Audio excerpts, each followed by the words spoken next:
Yeah, speaking of that, I'm watching this Anita Baker thing with so let me just be clear about this. We can we make space for our aunties and grandmamas and sisters and moms who express themselves a different way. And when you are this damn excellent, I've been to a couple of Anita Baker concerts. She is a masterful perfectionist on that stage with that music. So I imagine she's as particular in her life. And you ain't got to like how she does her thing, but she was gonna get her time on that show. And then she got attacked on Twitter, which I don't think she understood Twitter. She didn't understand the Twitter sphere and how reckless these people are who have no talent at all, but they have all the opinions with no talent. And they're gonna say some things. And then she was clapping back without the clap back ability because you ain't made for this, ma'am. You're not made for Twitter. Twitter's not for everybody. Somebody should have just been like, just ignore it and get off of Twitter and don't engage the trolls. And she was feeding them and they was eating and it was bad. So she has kicked Babyface off her tour as a result. She said, I'm laughing because it's a little funny. It's just a little bit. She said, after silently enduring cyberbullying, verbal abuse, and threats, all capitalized, by the way, of violence from the fan base of our special guests and support act. She had to do that. That's so shady. In the internet of personal safety, I will continue the songstress tour alone. Appropriate refunds will be made. Blessings. So Babyface wrote, I'm saddened by the news that Anita Baker has decided to remove me from the songstress tour. It's unfortunate and disheartening to see how things have played out via social media. While I look forward to the rest of the dates, I have nothing but love and respect for Anita, and I wish her the best for the remainder of her tour. Now, who was threatening Anita Baker? Y'all really, who was out there threatening? Why would you do that? First of all, Tanya Pinkins, hi. What did little Babyface do? What little baby? He is 60 something years old. He is not What did little. he do to make him get written off? So what had happened was in Newark, the Newark date, there was some mix up with the time. I don't know who got there late, but Anita was going to do her full set. So she canceled his set because she's like, I'm going to do all my songs. She's caught up in the rapture of love. She gonna tell you you're her angel. She gonna give you your fairy tales. You're gonna get all of it. I'm not leaving out a single song. I'm gonna add some songs.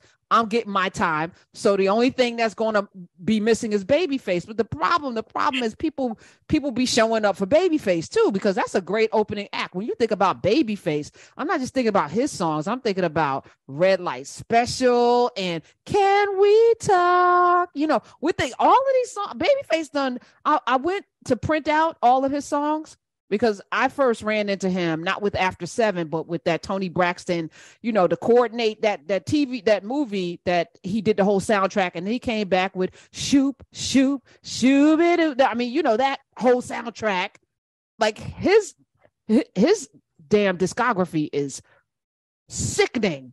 When you think about Jesus, I was just looking, I was scrolling, I was like, damn, it went on. Literally, I was going to print it out, but I didn't want to waste the pages. It's like 20 pages of music. And even my girl Pebbles, he did, telling you love makes things happen. Like he's got songs for days. So I know people showed up, that tiny desk. Amazing. Love should have brought your ass home. Oh, yes. Love should have brought you home. Yeah, that was a goodie. So so there's that. He's written for Ariana Grande. He's written for everybody. Johnny Gill, my, he wrote that. Come on. He's quite good. People were waiting to hear their jams. Yeah. So Babyface could just go in concert, by himself. Just go ahead. But here's what I brought this up to say: there's no place in the universe where this should play out. Right. If Anita's having a moment, Miss Baker, I'm gonna call her Miss Baker because she's an elder. She earned that. Listen, y'all got problematic aunties and you be respectful. Be respectful. And I'm saying this as somebody that might be a problematic auntie. Maybe the next year, maybe right now.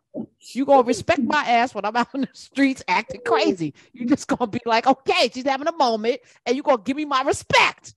So I'm saying that for myself too, because it could go down. I'm just letting you know. It could, So I just don't want them to be fighting at all. And apparently, Anita Baker was really hurt by the comments, which is why you don't read the comments. Just read the comments. Have you ever gotten into a Twitter kerfuffle? Many, many times. I've had to stay off of Twitter to get off of, because sometimes, actually, one time I worked with an actor on a show. I won't name him, but he is like an avowed white supremacist, and he puts some stuff. Who is it? Who is it?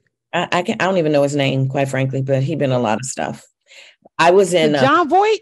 Who is it? In 2263 together. We had a little secret love affair in that show, and he adopted a Black son. And so, in the midst of the George Floyd, he posted a photo of some Black person who was trying to set off a firecracker, and they got caught on fire. And he said, "This is the way I like my Black Lives Matters activists." And I tweeted back to him and said, "You've got a Black son. How could you do this?" And he came for me, and hundreds of his fans came for me.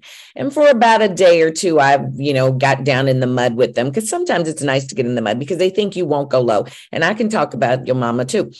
And then it was just like, this is eating up too much of my creative energy. So I had to go off Twitter for a while. Okay. Yeah. But when you go low, I can go lower.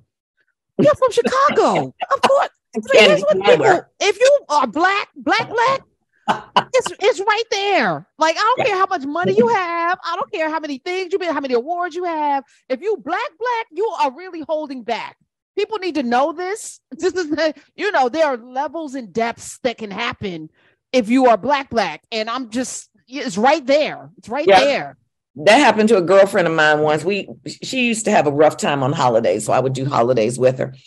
And, she only knew me in New York as an actress and all of that. And she thought, because she grew up in foster care in New York, that I was some kind of prudy kind of girl. And she got up to raise her hand to hit me in a restaurant after she'd already called me a bitch, a nigga, a cunt. Wait, hold on. Is it what, complexion, melanemic, or did she have some melanin?